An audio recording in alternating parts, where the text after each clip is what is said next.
Queridos filhos, enquanto este povo estiver com os ouvidos fechados para a palavra de Deus, não compreenderão que vós sois os meus apóstolos da oração.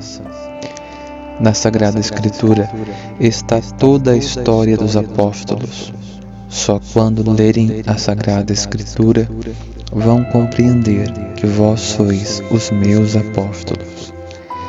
Não penseis que estáis sozinhos, filhos do meu imaculado coração.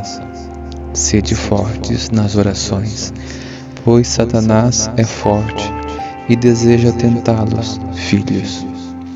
Vós tendes que saber que eu estou sempre perto de vós. Peço que hoje rezeis por toda essa humanidade desvalida. Ó humanidade, se vós soubesseis o que está por vir, faríeis vigília todos os dias. Rezai, filhos amados.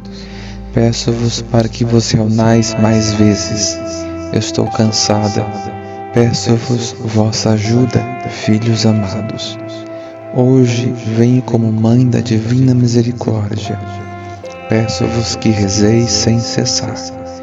Abençoo-vos em nome do Pai, do Filho e do Espírito Santo. Ficai em paz.